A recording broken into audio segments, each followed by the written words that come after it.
I'd like to welcome in now our Friday political panel to weigh in. Republican strategist Matt Klink and News Nation political contributor and Democratic strategist Kurt Bardella. Thank you both for giving us some of your time today. Matt, I want to start with you. So President Trump is still urging Iran to negotiate some sort of nuclear deal. We saw these strikes. Do you think that can or will actually happen at this point? Nicole, that's a great question. The biggest challenge here is that domestically, the Ayatollahs and the leadership in Iran, I don't know if their public will accept a negotiated settlement of this, given that they have been thoroughly indoctrinated since the early 1980s on Israel is the great Satan and America is number two right behind them. They would be, look, given the effectiveness of what the Israelis did last night and the fact that they knocked out the top tier of the Iranian military, I would look at this, and if I were just an objective bystander, I would try to cut a deal as quickly as possible if they want to remain in power. So I would hope so. But again, this is Iran. They're not rational in their decision making, especially when Israel is involved in the equation. So, Kurt, over to you. Do you think that there can still be some sort of deal? And second part of that, do you think there is a real chance that the U.S. ends up involved in this? Well, I think that the answer to your first question is it's kind of like what Matt said. You're not dealing with rational actors who look at the playing field and objectively assess the information and the intelligence and make an informed decision. This is all about power, maintaining power, posture, and what the internal politics in Iran is. So, if making a deal would precipitate you being, out of power, they're not going to make a deal. They want to look strong. They want to look like they bent to anyone's will, whether they're outgunned or outmatched, somewhat irrelevant in the decision-making process. I suspect it's all about a posture of strength and being able to hold on to power by any means necessary. That's what regimes do. The U.S. involvement, listen, we can say publicly all we want. We're not going to be that involved. We're not going to be providing military support. We're not going to be directly involved in military planning, operations, and logistics. I don't think that any country on either side of this actually believes that's the case, frankly. And so it's a great line to say publicly, but no one actually believes it. So the United States is involved, whether they want to explicitly say so or not. Yeah, and certainly so many people very nervous to kind of see what the next few days bring. Speaking of which, Matt, back here in the States, we saw last night this federal judge blocking the president's move to deploy those troops to California, saying he overstepped his authority. But then an appeals court blocking that decision. What do you think ultimately happens in this legal back and forth, this battle? Ultimately, I think this is going to get appealed up to the Supreme Court. They'll make a quick ruling that says that the president is the commander in chief. And look, Gavin Newsom called out the National Guard to enforce COVID shot mandates.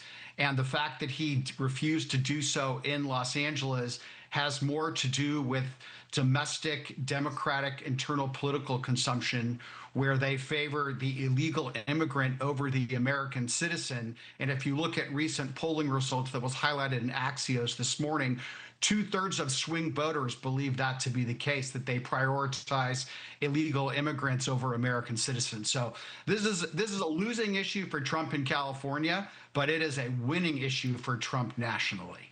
So, Kurt, what do you think? Do you think those National Guard soldiers and Marines are there for the foreseeable future in L.A.? We know the president has said he will keep them there as long as he sees fit.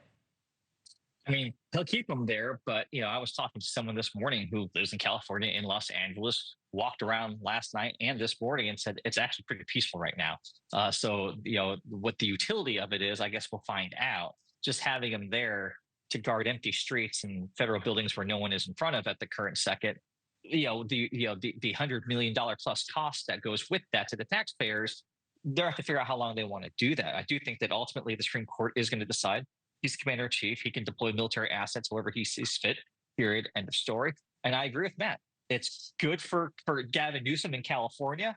It's terrible for Democrats nationally on an issue that Republicans have shellacked them with over and over and over again, going as far back to when even I was a Republican talking about immigration in San Diego. So he's not wrong about that. The only person in Democrat Party politics who wins, in my opinion, in the Democratic Party lexicon is probably Gavin Newsom for just going toe to toe with the President of the United States. Yeah, because Nicole, go ahead. real quick. I was downtown last night, and two things can be true at the same time.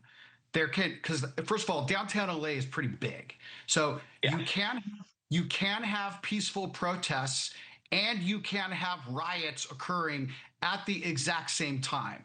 And Donald Trump is overestimating the extent of the riots, and Karen Bass and Gavin Newsom are underestimating the extent of the riots. And the problem is that because LA is a sanctuary city and California is a sanctuary state, the federal government and the state and local governments are not talking to each other. Right. That's the weakness of sanctuary city policy. Matt's not wrong about that. He's absolutely right about that. I will say my last thing is, if gas prices go up for everybody in America, that will have more to do politically than anything going on in California today. Yeah. Amen. I do want to talk about, Kurt, tomorrow, we have several of these No Kings protests planned across the country.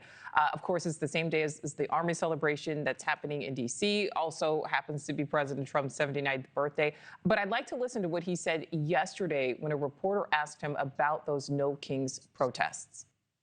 There are several No Kings protests planned across the country on Saturday as well. What are your thoughts on those? What do they call No Kings? No Kings. I don't feel like a king. I have to go through hell to get stuff approved. A king would say, I'm not going to get this. A king would have never had the California mandate to even be talking to him. He wouldn't have to call up Mike Johnson and Thune and say, fellas, you got to pull this off, and after years we get it done. No, we're not a king. We're not a king at all. All right, so I want you both to answer this, but Kurt, I want to start with you. I mean, what do you think tomorrow looks like in reality across the country? Well, one, it sounds like Donald Trump wishes he had the authority of a king, lamenting him having to work with Congress on legislation. Again, my hope is, and I think this should be everyone's hope, is that everything remains peaceful, that we do not have riot situations, we do not have violent confrontations with law enforcement, that everyone on each side of this have cooler heads. I have no problem with people protesting. I have no problem with people expressing their political views, whichever they are, whether I agree with you or disagree with you. That's what our country is about, the ability to exercise that voice.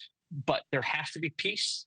It has to be done without violence, without destruction of property, without destruction of innocent, entities and companies and buildings that have nothing to do with any of this at all, that oftentimes get caught in the middle, like so many, Asian American businesses did during the riots in LA in the 90s. So, just keep it on message, keep the focus. Do not let the worst among you agitate to a point where your entire message gets lost because no one can justify your tactics.